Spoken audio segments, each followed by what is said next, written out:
Hello everyone, good morning. তো দেখো, আমি সকাল থেকেই ব্লগটা শুরু করলাম। আর এখন দেখো কি মুষলধারায় বৃষ্টি হচ্ছে। তো সবাই কেমন আছো? আশা করি তোমরা সবাই খুব ভালো আছো, আর আমিও খুব ভালো আছি। তো চলো, আমি সকাল থেকে রাত পর্যন্ত কি করি না করি সেটা সবটাই তোমাদের সাথে শেয়ার করব। তো আমার ব্লগের সঙ্গে থাকো আর দেখতে থাকো। তো দেখো, এত বৃষ্টি হচ্ছে যে কি বলবো, আর প্রচণ্ড হাওয়া দিচ্ছে। তো সকালে যখন বৃষ্টি হচ্ছিলো, তারপরে আমি আর কোনো ভিডিও ক্লিপ নেওয়া হয়নি আমার। তো দেখো, আবার বিকালবেলা শুরু হয়ে গেছে বৃষ্টি। ভেবেছিলাম আমি একটু বাপের বাড়িতে যাব, তো এই যা বৃষ্টি হচ্ছে মনে হয় না যে আমি যেতে পারবো। আর দেখো, এখন আমাদের বাড়িতে কারেন্টও নেই, তো চার্জার লাইটটাও জ্বালিয়ে দিয়েছি, হয়তো একটু পরে নিভে যাবে। তো অন্ধকারে আমার একদমই ভালো লাগে না। তো যাই হোক, মোবাইলেও সেরকম একটা চার্জ নেই, দেখা যাক কী হবে। আর তাছাড়া আমার বাবা ওইদিকে আমাকে বারবার করে ফোন করে সকাল থেকে যেতে বলছে, তো এত বৃষ্টি পড়ছে আমি একদমই যেতে পারছি না।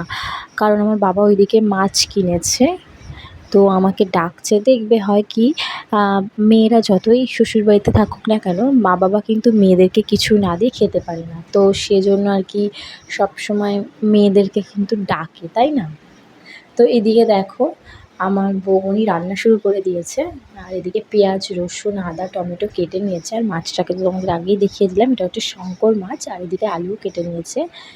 তো এবার আমার বৌমনি আর কি রান্না করা স্টার্ট করে দিয়েছে, মানে তাড়াতাড়ি রান্না করবে, নইলে আবার কখন বৃষ্টি চলে আসবে তার নেই ঠিক।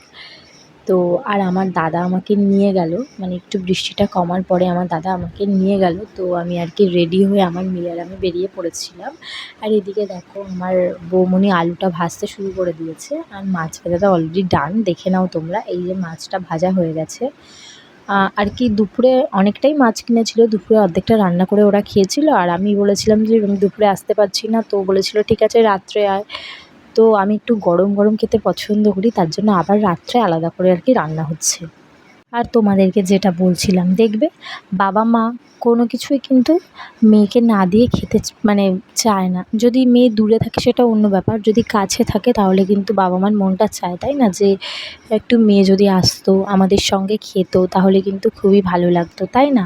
তো সেরকমই আমার বাবা ওই জন্য আমাকে বারবারই ফোন করছিল, বৌমনিও ফোন করছিল, মাও আমাকে ডাকছিল।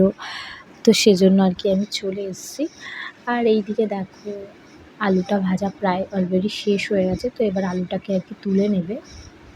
আর আমার দাদার মেয়ে পড়তে গেছে, তো ওই জন্য আমার একদমই ভালো লাগছিল না, কারণ ও না থাকলে আমার ভালো লাগে না। এই দেখো, পড়ে চলেও এসছে, আর আমার মেয়েকে দেখে জড়িয়ে ধরেছে।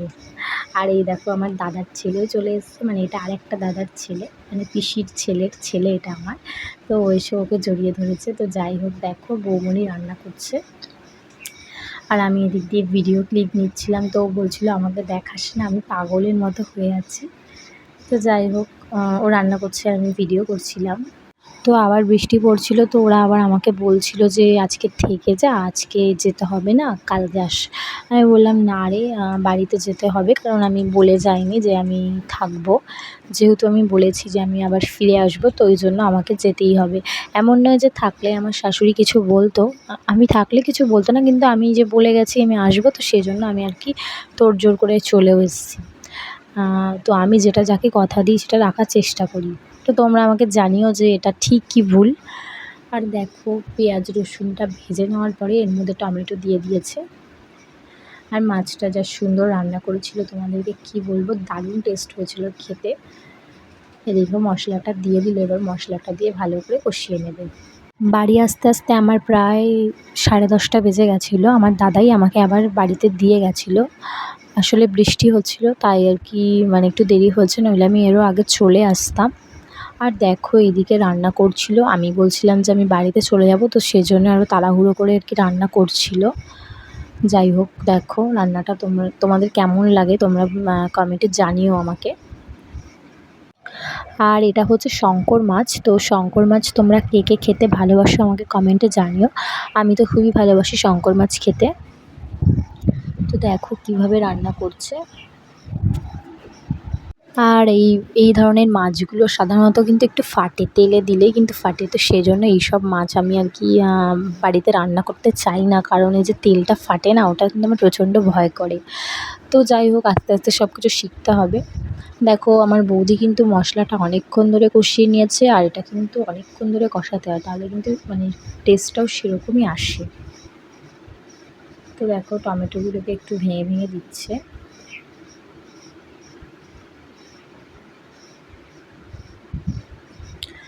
আর এবার ও আলুগুলোকে এর মধ্যে দিয়ে দেবে, আলুগুলোকে দিয়ে আবার ভালো করে আর কি কষিয়ে নেবে একটু।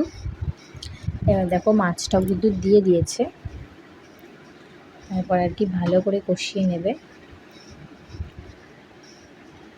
এটা কিন্তু আরও আরও 2 থেকে 3 মিনিটও ভালো করে কষিয়ে নেবে। তো তারপরে আর কি এর মধ্যে জল অ্যাড করবে। দেখো আমার বৌদি বারণ করেছিল, তাও কিন্তু আমি ওকে একটু ভিডিওতে নিয়ে নিলাম। জানি না পরে দেখলে হয়তো বলবে যে তুই আমার পাগল অবস্থায় ভিডিও নিলি। তো যাই হোক, দেখো এবার ও জল দিয়ে দেবে। আর দেখো দেখতেই কতটা ভালো লাগছে না, তাহলে খেতে কতটা টেস্টি হয়েছিলো একবার ভাবো। আর আমার বৌমনি এমনিতেই খুব সুন্দর রান্না করে, না খেলে তোমরা বুঝতে পারবে না। তো দেখো এবার এটাতে জল দিয়ে দেবে, জল দিয়ে ভালো করে আর কি ফুটিয়ে নেবে।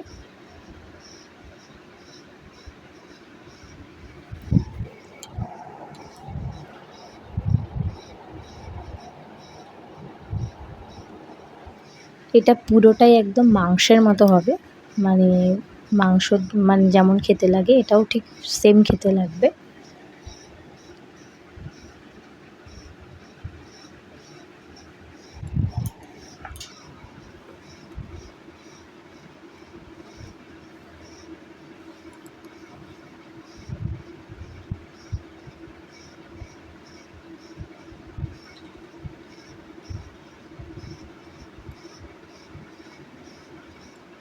তো দেখো এবার জলটা অ্যাড করে দিচ্ছে।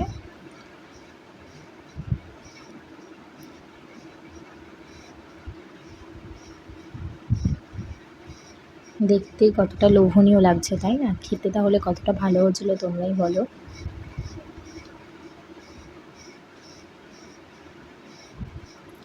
আমার তো পুরো মাটনের মতো লাগছে দেখতে। তো যাই হোক, এবার দেখো জল দিয়ে দিচ্ছে, জল দিয়ে পুরো মানে এবার ফুটিয়ে নেবে আর কি।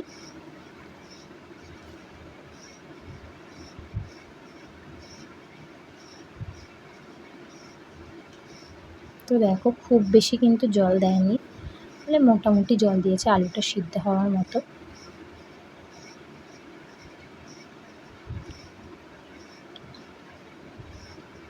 তো এটা ফুটতে থাকুক। তো চলো, আমার দাদার মেয়ে নূপুর বানিয়েছে, তো ও আমাকে ডাকছে, চলো পি নূপুরটা তোমাকে দেখাবো। তো সেজন্য আমি বললাম চল। এই দেখো, ও পুজোতে ওর বাবার কাছ থেকে নূপুর নিয়েছে, জামা নিয়ে। আমি ওকে বলছিলাম যে তুই একটা কাজের কাজ করেছিস, যে একটা ভালো জিনিস নিয়েছিস। তো নূপুরটাও দেখাচ্ছিল আমাকে, আমি আবার দেখলাম। দেখো তোমাদেরকে দেখাই একটু।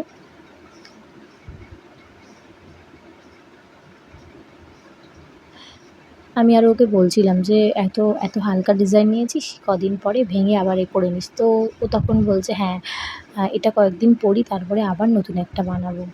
তো আমিও সেরকমই করতাম ছোটোবেলায়, যে ঘন ঘন নূপুরের ডিজাইন পাল্টাতাম আর কি। আর দেখো তরকারিটা ফুটছে, মোটামুটি ফুটে গেছে। এবার এর মধ্যে গরম মশলা দিয়ে দিল। আর আমাদের কিন্তু মানে সবটাই বাটা মশলায় রান্না হলো, দেখলে গরম মশলাটাও কিন্তু বেটে দিয়েছে। আর এই গরম মশলা বেটে দিলে কিন্তু খেতেও খুব সুন্দর লাগে। তো হয়ে গেছে, এবার চলো আমরা খেয়ে নেব। তো খাওয়া দাওয়া হয়ে গেলে এবার আমি বেরিয়ে পড়বো, কারণ আবার বৃষ্টি এসে গেলে তো যেতে পারবো না, তাই না? আর দেখো আমি রাস্তার মধ্যে এসে ফেঁসে গেছি, এত বৃষ্টি হচ্ছে যে আমাদের দাঁড়িয়ে পড়তে হয়েছে। তো আমরা একটা দোকানের সামনে দাঁড়িয়েছিলাম, তো বাড়ি যেতে খানিকটা দেরি হয়েছিল। তো ভিডিওটা কেমন লাগলো আমাকে জানিও, আর রান্নাটা কেমন হয়েছে সেটাও আমাকে জানিও।